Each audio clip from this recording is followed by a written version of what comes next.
Olá pessoal, aqui quem fala é Michele Camargo. Estamos começando mais uma aula da nossa série Mecânica dos Fluidos Fácil e Descomplicada, desmistificando a mecânica dos fluidos. Essa é a aula 25, exercício 1 da equação da quantidade de movimento para regime permanente. A gente vai estar fazendo então um exercício nessa aula 25. A gente vai estar fazendo o exercício da equação da quantidade de movimento utilizando um desviador em movimento, que foi a aula, né, que foi o tema da última aula, a aula 24. Bom, do que a gente viu até então, né, antes de a gente entrar propriamente dito, a gente viu que a velocidade absoluta ela é igual à velocidade relativa mais a velocidade da superfície que está em movimento. Até lá na aula a gente citou as superfícies, as referenciais inerciais e não inerciais. Então o inercial é aquele que está parado. Então se eu coloquei o eixo x, y, z fixo, ele não se move, então ele é um referencial inercial. Se eu coloco o meu eixo, né, os meus eixos x, y, z na superfície que está em movimento, aí passa a ser um referencial não inercial. E qual que é a vantagem de fazer isso? Porque aí os efeitos relativos, né, que você teria que contar com relação ao fixo e ele está se movendo, não é que você despreza, você deixa de considerar e passa a considerar só o que acontece de fato na superfície em movimento. E isso facilita bastante a vida da gente, né? Então se você for olhar do ponto de vista absoluto, é muito mais complexo. Então por isso que a gente está trabalhando com a visão relativa aqui. Isso a gente faz até em alguns casos, por exemplo, movimentos circulares, a gente não utiliza o x, y, z, a gente vai utilizar o raio, vai utilizar o ângulo e por aí vai, que é as coordenadas polares, angulares, porque fica muito mais fácil a resolução do exercício. O que a gente viu também? Viu que no caso de uma superfície em movimento, a vazão que sai, né, do jato, ela não coincide com a vazão que de fato vai estar sendo estará em contato, né, com a superfície. Por quê? Porque eu tenho um movimento do carrinho, digamos assim, só para facilitar, né? Eu tenho o movimento do carrinho, tenho o movimento do jato, e ele está como se você estivesse numa pista, numa rodovia, está dirigindo, você enxerga um carro lá na frente, você se aproxima do carro. Você está, por exemplo, a 120 km por hora, o outro carro está a 80 a velocidade de aproximação do seu carro com relação ao outro carro lá da frente é de 40 km por hora, né? Então você vai levar um tempinho para deslocar. É mais ou menos isso que acontece aqui, né? Então você tem essa velocidade de deslocamento nada mais é do que a velocidade relativa, né? Que é a velocidade de aproximação de fato. Então com isso vai influenciar na vazão que vai bater lá na superfície. Então ela vai ser, né, para diferenciar, a gente colocou o AP, que é de vazão em massa aparente, que é igual então a ρ, a área, continua a mesma coisa. Agora, só que ao invés de eu usar a velocidade absoluta, eu estou usando a velocidade relativa, que é o U, que pegando na fórmula anterior, o U nada mais é do que a velocidade absoluta menos a velocidade da superfície. Então eu posso simplificar isso em ρ1, área 1, U1, que é só para diferenciar, dizendo que não é mais a velocidade absoluta, sim uma velocidade relativa. Do ponto de vista prático, na hora de resolver, não vai mudar nada se a gente tivesse com uma superfície parada. O que vai mudar? Vai mudar que a gente sabe que a gente está calculando alguma coisa relativa e não alguma coisa absoluta. Bom, então a fórmula continua a mesma, a fórmula geral aí da força na superfície, que é a força de pressão na seção 1, a força de pressão na seção 2, mais a força em função das velocidades. Só que agora a diferença é que eu tenho a vazão aparente, não a vazão total, como era no exercício, como era até então, né, no desenvolvimento. Então está aqui a figurinha que a gente trabalhou na última aula. Então eu tenho a velocidade absoluta do jato, vou ter a velocidade relativa 1 e vou ter a velocidade relativa 2. Bom, então vamos para o exercício. O exercício diz o seguinte: um desviador de jato move-se com uma velocidade de 9 metros por segundo. Um bocal de 5 cm de diâmetro lança um jato de óleo com uma velocidade de 15 metros por segundo, tal que o mesmo incide sobre o desviador conforme indicado na figura. O ângulo de saída é 60 graus e o peso específico do óleo é 8.000 newtons por metro cúbico. Então aqui ele está dando o peso específico, não a massa específica. Calcular a força do jato contra o desviador. Se o meu desviador tivesse parado, toda a velocidade, né, toda a vazão que sai do jato incidiria sobre a superfície. Então eu teria força total aqui, né? Como ele está em movimento, eu vou ter uma velocidade menor em função desse movimento. Bom, como eu sempre tenho falado nos meus exercícios, eu também comecei, se você não assistiu ainda, eu comecei uma série de termodinâmica. A gente está na aula 3, está bem no comecinho ainda, na parte de propriedades. E eu sempre vou estar listando aqui a metodologia, lá também eu coloco, e aqui eu estou colocando também, eu sempre coloco, porque a metodologia, se você trabalha com uma metodologia, você passa a preocupar com outras coisas, porque aquilo já está, vamos dizer, na regrinha, você faz daquele jeito sempre, e com isso você se preocupa com outras coisas. Então é o que eu estou sempre repetindo, se você já acompanha as aulas, você deve ter reparado. Bom, então a minha sugestão é você lista o tipo de problema, qual assunto, ou quais os assuntos, podem ter mais de um, para você saber quais serão as fórmulas que você vai correr atrás. Listar todas as variáveis cujos valores são dados e se checar se as unidades são coerentes. Você veja que aqui eu já estou generalizando e eu juntei aqui o passo, eu tinha um passo 7 para checar a unidade antes. Aí acaba sendo meio redundante. Então já lista a unidade e já checa se as unidades estão coerentes. Eu acho que fica um pouco mais rápido, digamos assim, o nosso trabalho. E eu coloquei aqui unidades coerentes, porque lá em termodinâmica a gente não trabalha muito com o sistema internacional. Lá a gente vai estar trabalhando com quilocaloria, vai estar trabalhando com Kelvin, vai estar trabalhando com BTU, e que não tem nada a ver com o sistema internacional. Então quando a gente fala sistemas coerentes, você pode trabalhar não necessariamente no sistema internacional, mas que as unidades estejam coerentes. Então se numa determinada propriedade está dando em centímetros, você tem que trabalhar com centímetro ali. Em alguns casos o ideal é ir para o sistema internacional mesmo, porque aí já fica padrãozão, você não corre o risco de errar por causa de unidade. Bom, listar o que se pede, montar o diagrama ou esquema do problema quando necessário, né, quando preciso, né? Listar as hipóteses que você vai utilizar. Eu sempre falo isso porque um exercício, uma resolução, não só um exercício, mas para a resolução de um problema. Então você como engenheiro formado foi chamado para a resolução de um determinado problema. Por exemplo, no caso dos engenheiros mecânicos aí, para projetar um vaso de pressão. Aí você levanta as informações que você vai precisar, recupera as informações de resistência materiais e vai buscar as normas. Então, dependendo da norma que você for utilizar, a BNT, norma DIN e outras aí que tem, você pode ter resoluções diferentes, né? Então, no caso aqui, né, voltando para a questão didática, você pode ter um exercício certo ou errado, igualzinho, dependendo das hipóteses que você cita. Então, se você, o que a gente tem que pensar é o seguinte: eu estou fazendo um curso aqui e o professor conhece o assunto. Isso é verdade, mas e se for outra pessoa que for corrigir o exercício, né? Então você você tem que colocar quais são as suas linhas de trabalho para que a pessoa que for ler o seu trabalho entenda. Isso vale para trabalho científico também. Então, se você for elaborar um trabalho científico, principalmente agora vamos trazer um pouquinho para a prática. Muitas vezes o cara que é o chefe da gente na empresa, ele não é engenheiro, às vezes ele é um administrador. E aí como é que você vai mostrar para ele que um determinado problema de engenharia, que só um engenheiro conhece, entende, faz sentido e se faz necessário que você faça investimento, que você faça a troca disso? Você tem que mostrar isso de forma coerente para ele, né? Então por isso, quanto mais explicadinho você coloca o que você está fazendo, melhor é para você. No caso da faculdade, o primeiro momento, o que você quer passar na matéria, né? Então, mais lá para frente você precisa de pensar nisso. Agora, de repente você vai trabalhar numa área que não tem nada a ver com projeto, tem nada a ver com cálculo, aí você pode usar isso para outras ferramentas aí que mais cedo ou mais tarde você vai acabar achando. Bom, listar as fórmulas que o problema envolve, né? É por isso que é importante citar qual é o problema lá em cima. E aí sim você vai iniciar o cálculo. Então eu tirei uma etapa aqui, né?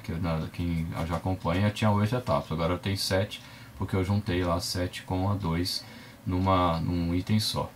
Bom, continuando, então o nosso problema aqui é a mecânica dos fluidos. A gente falou de força, então a equação da quantidade de movimento. E também eu poderia colocar aqui a equação da energia, talvez, nesse caso não vai precisar, dependendo do caso precisa, dependendo do caso não, e assim por diante, né? E listar então todas as variáveis cujos valores são dados e checar se são coerentes. Então velocidade em 9 metros por segundo, o diâmetro do bocal está em 5 centímetros, então a gente já transformou para metro, vai ficar 5 vezes 10 a menos 2 metros. Velocidade absoluta, que é a velocidade que sai do jato, né, que está saindo do jato, é 15 metros por segundo. O θ, né, que é o ângulo do segundo jato lá do desviador, né, ele tá 60 graus. O gama do óleo é 8.000 newtons por metro cúbico.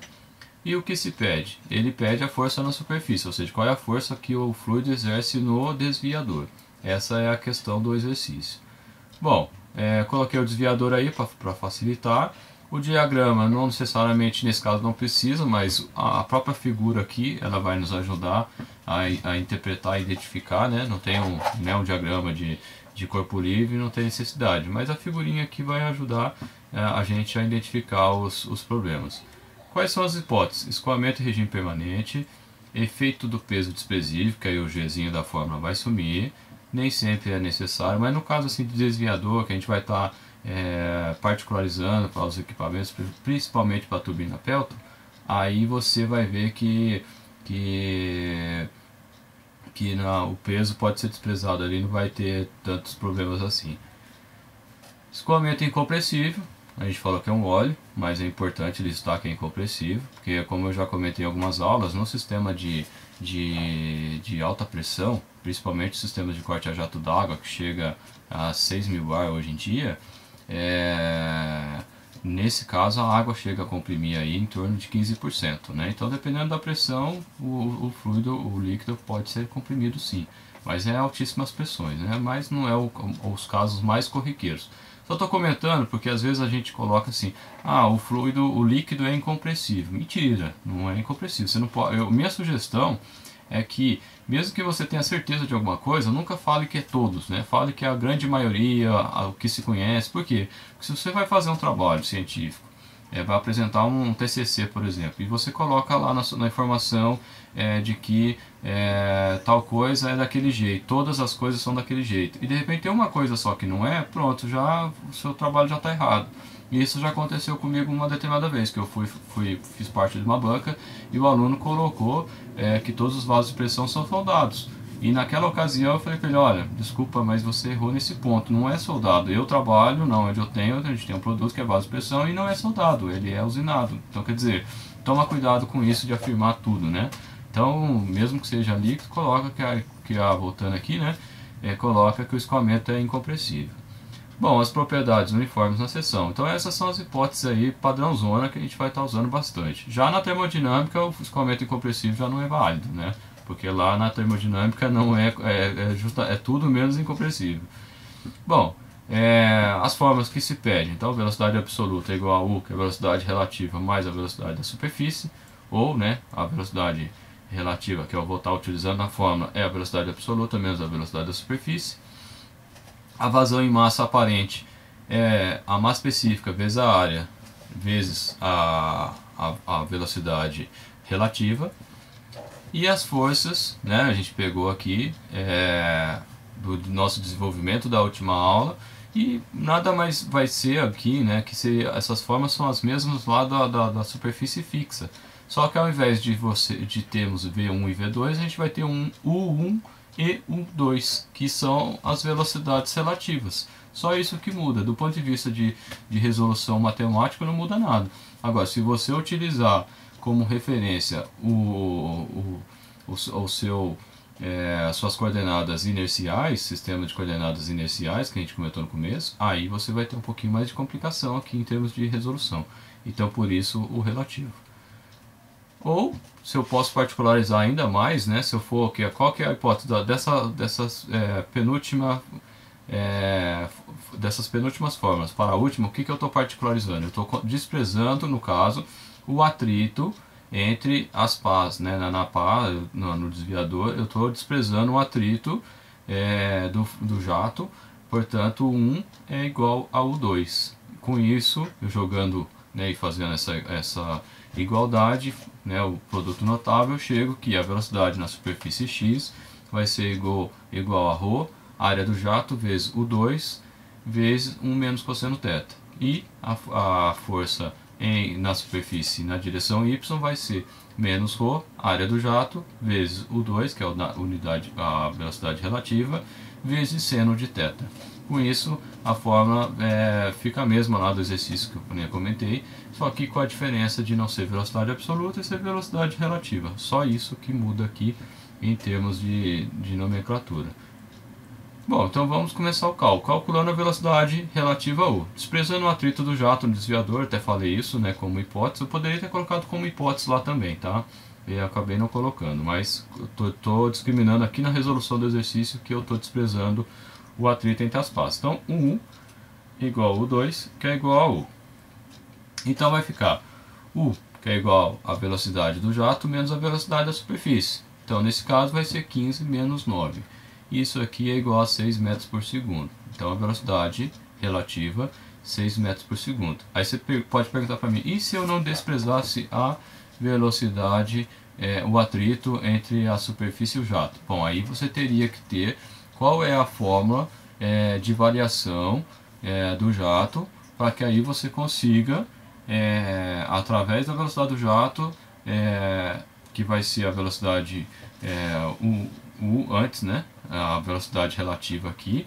Aí essa velocidade relativa seria a velocidade 1 relativa, U1. E aí com essa variação, né, que você teria que ter uma desaceleração, na verdade, você teria uma velocidade relativa 2 menor um pouco do que a velocidade relativa 1. Aí pode ser mais complicado, mais complicado conforme a fórmula que você tiver, né? Então, de praxe, se despreza essa fórmula num primeiro momento, né? No caso, quando a gente for falar de turbinas, no caso do rendimento da turbina, isso acaba refletindo no rendimento da turbina, né? Então, de um modo geral, se despreza, mas pode acontecer de você não desprezar. Bom, continuando, então calculando a massa específica, foi dado o gama, que é o peso específico. A diferença da massa específica e do peso específico é a gravidade. Então, dividindo pela gravidade, 816,3 kg por metro cúbico. Calculando a área do jato, foi dado o diâmetro do jato. Então, a área do jato vai ser πd2 sobre 4. Então, o D é o diâmetro do jato. Então, vai ficar π 5 vezes 10 a menos 2 elevado a 2, dividido por 4. Isso, então, fazendo os cálculos, a área vai ser 1,96 vezes 10 a menos 3 metros quadrados. Nesse caso, eu já coloquei notação científica para facilitar. Aí já é uma coisa que eu particularmente prefiro mais, né? Tem gente que gosta de usar o 0,0000 qualquer coisa, mas aí é gosto do freguês. Eu particularmente prefiro trabalhar assim com notação científica. Bom, continuando, então, vamos calcular as forças na direção x e y. Então vai ficar força em x igual a ρ, área do jato vezes u ao quadrado, 1 menos cosseno. Isso vai ficar então igual a 816,3 vezes 1,96 vezes 10 a menos 3, vezes 6 ao quadrado, que é a velocidade relativa, vezes 1 menos cosseno de 60. Então, a força na direção x é 28,8 newtons. Aplicando a mesma fórmula, vai ficar, para o y, então vai ficar menos ρ, área do jato, u ao quadrado sobre seno de θ. Então vai ficar menos 816,3 vezes 1,96 vezes 10 a menos 3, vezes 6 ao quadrado, vezes seno 60. Então, o meu resultado, fazendo a continha, fica que a velocidade do jato, a força na superfície na direção y, menos 49,9 newtons. Lembrando que quando a gente faz cálculo de força e a força é negativa, isso lá da estática, da estática da física, né? que precede a resistência a materiais, né, vamos dizer, a disciplina que pré-requisito para você fazer resistência a materiais, lá toda vez que dá negativo, quer dizer que a força, não existe força negativa, né? Quer dizer que ela é na direção oposta. Então se o Y, né, ele é positivo para cima, essa força no caso ela é para baixo. É só isso, né? Então na hora de fazer a minha somatória de forças, eu tenho que colocar ela a força para baixo ao invés de colocar para cima, porque não existe essa força negativa. Bom, como interessa saber qual é a força na superfície, então nesse caso a força na superfície vai ser a raiz quadrada da somatória dos quadrados aí, que nada mais é que se fosse o teorema de Pitágoras, né? Então fazendo essa conta, vai ficar lá 28,8 ao quadrado mais 49,92 ao quadrado. Fazendo a continha, eu vou ter que a força resultante na superfície. Agora, para descobrir a direção, eu tenho que fazer a somatória da força. Então eu coloco a força, né, no x, coloco a força no y, e a força resultante vai ser essa somatória, né, que no caso a somatória das forças, que seria na diagonal para baixo. E aí eu consigo fazer a força vetorial, e inclusive com a direção. No caso da superfície fica até intuitivo, né? Que ele está com a superfície assim, então ele vai incidir, então vai desviar para lá. Para que isso aconteça, eu tenho que ter uma força para cá, então a força do jato é no sentido oposto por ação e reação. Bom pessoal, espero que vocês tenham gostado, chegamos ao final. A gente utilizou principalmente o livro do Franco Brunetti, Mecânica dos Fluidos.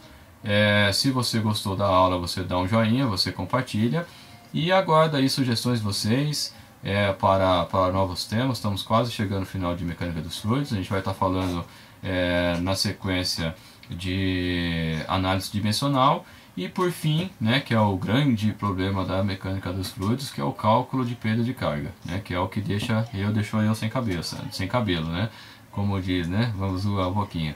Mas gostando, compartilhe o vídeo. Espero que vocês tenham gostado. Obrigado e até a próxima.